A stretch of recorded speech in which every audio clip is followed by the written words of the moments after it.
Grand Rising Synchronized Souls, and welcome to your pick-a-pile for new moon in Taurus.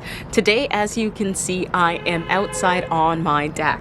So I am telling y'all for now, there will be lots of competing noises, but there will also be beautiful sounds of birds and lots of gusts of winds right when we need them the most. So today we're going to be doing a pick-a-pile. We have 3 different piles here today. I'm going to start off simply by showing you a crystal for each of the pile. Please pick your crystal, and then we will dive into a quick reading for each single one. Today we are talking about love, simply because I'm getting ready to go on a date, and I thought that it would be fitting, since those are the mood and the vibes that I'm feeling here today. So today we are picking from True Love Reading card. It's one of my favorite oracle decks, especially for love readings, so I'm really excited to see what it is that we get here today. So we have crystal number 1. I'm going to show you that lovely one. We got crystal number 2. And then we got crystal number 3. So please take a minute to pick your crystal, whichever resonates the most with you. And now we're going to go into reading number 1. Interesting. So we picked 2 cards per pile, and card number 1 that came up was sexuality. I laughed when I received this card and when this was the card that came up first, simply because our masterclass is coming up on Saturday, and it's all about intimacy, sex, and sexuality, and how to move through that after trauma. So the fact that that was the first card that came up was very aligned simply with the conversations that we're already having in the Synchronized Soul community. It said that sexuality blossoms, and this is something that I think is very, very important. Sexuality blossoms over time. I think sometimes souls get into relationship and they kind of expect their relationship to stop blossoming. And I really want to remind y'all, especially with this card, that sexuality is going to blossom in a space with intimacy, with trust, with friendship, and with love, right? It's not going to continuously fade. Maybe it might close itself off, but again, it can reopen, it can rebloom again with the seasons. So just again, keeping that in mind.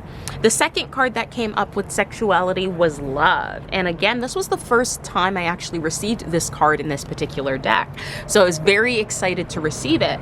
And it really said that love in your eyes, your love is not about what it is that you can see, right? Love in itself is about you really taking the time to tune into a particular energy. And even as I say that, my eyes is closed. So please close your eyes and tune into that frequency of love, right? I think it's also very interesting that love is one of those things that we say so often, but we all have our own definitions or our own definitions of what it means to love.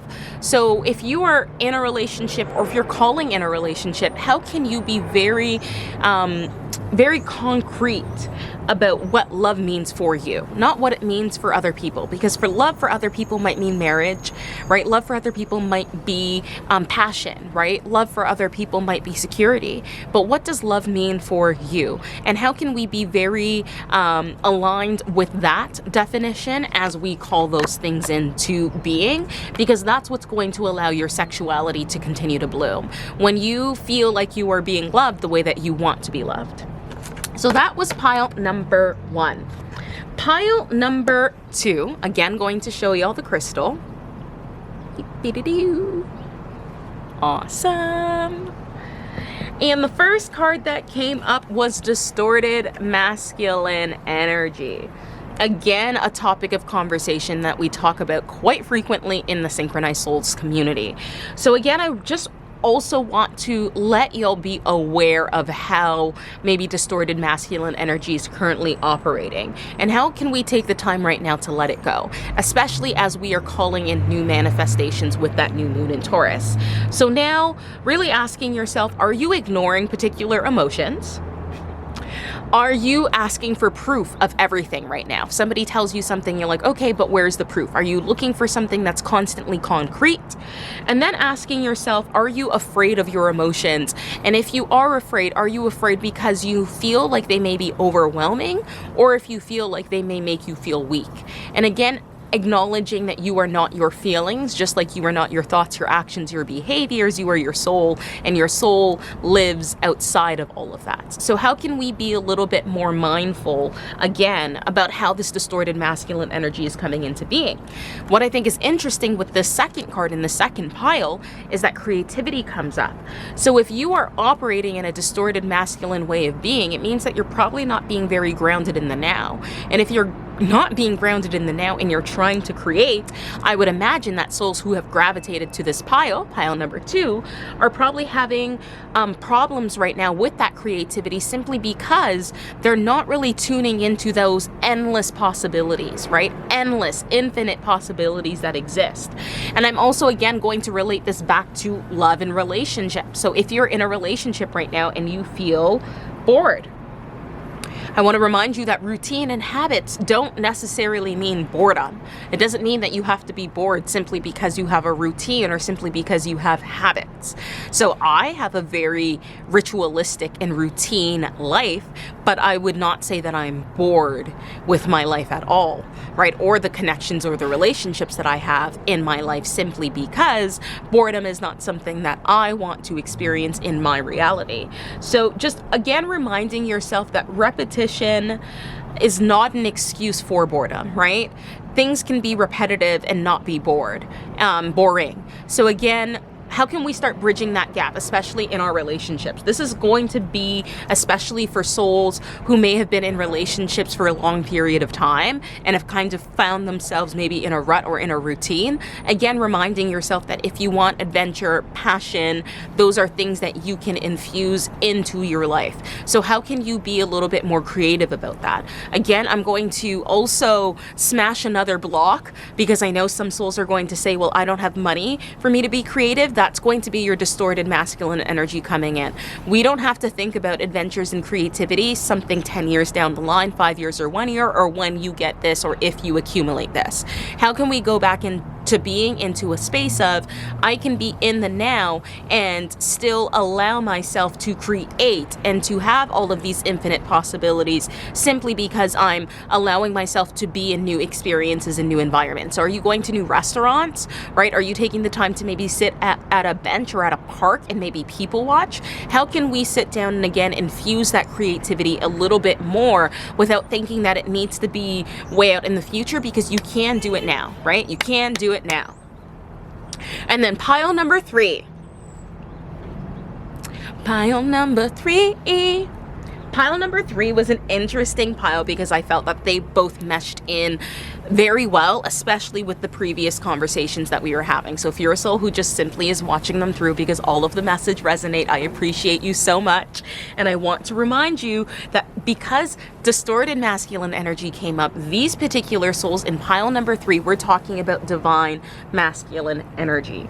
And divine masculine energy comes through with that structure and with that routine. So I want to remind you as well that divine masculine energy is leadership qualities, right? Really taking the time to get that sense of accomplishment, setting goals, really allowing yourself to create and to benefit, but not just for your well-being, but for the well-being of all, right? All of mankind, all of human race, all of the earthlings that exist, all of the light beings, all of us, all of the cosmic beings of life that exist in the multi-universe. Really allowing yourself to acknowledge that your divine masculine energy wants to create, right? But because we don't have those structures maybe in place right now, maybe it's a little bit harder for us to create the way that we want to, for us to show up in the ways that we want to, for us to command that attention with our influence, with our authority, with our credibility, because we're not using that divine masculine energy the way that it's asking you to be used right now. Which then goes into card number 2, which is perfect. Y'all see that? Boundaries. That is the beautiful thing about masculine energy, is that it's about structure and allowing you to feel protected and supported, and boundaries will allow you to do that. So if you right now are wanting to show up, right, souls that have gravitated towards pile number 3, if you are wanting to show up in different ways right now, this would be the time to ask yourself, what boundaries do we need to set in order for that to happen? What personal boundaries, what professional boundaries, what energetic boundaries do we need to set in order for that to happen? And how can we actually follow through with the boundaries that we are setting? Because maybe you've set boundaries before, but how can we enforce the boundaries that we are setting to ensure that we are actually again, getting what it is that we want from our relationship, from our realities, but also from the life that we are living. As always, I'm going to say that I hope these messages have resonated with you, but if not, take what you need and leave the rest. If you liked what you saw in the snippet, please do remember that I have one-on-one readings available all throughout the month of May. I will be off in June. So if you are looking for some guidance, please do take the time to book throughout the month of May. I also want to say, please do like, subscribe, and comment. I love engaging and interacting with the synchronicities that occur with these messages. So I'm very much looking forward to seeing all of that come through. And as always, I thank you for your time, your energy, and your love. I hope you have a fucking magical day. Bye, synchronizing souls.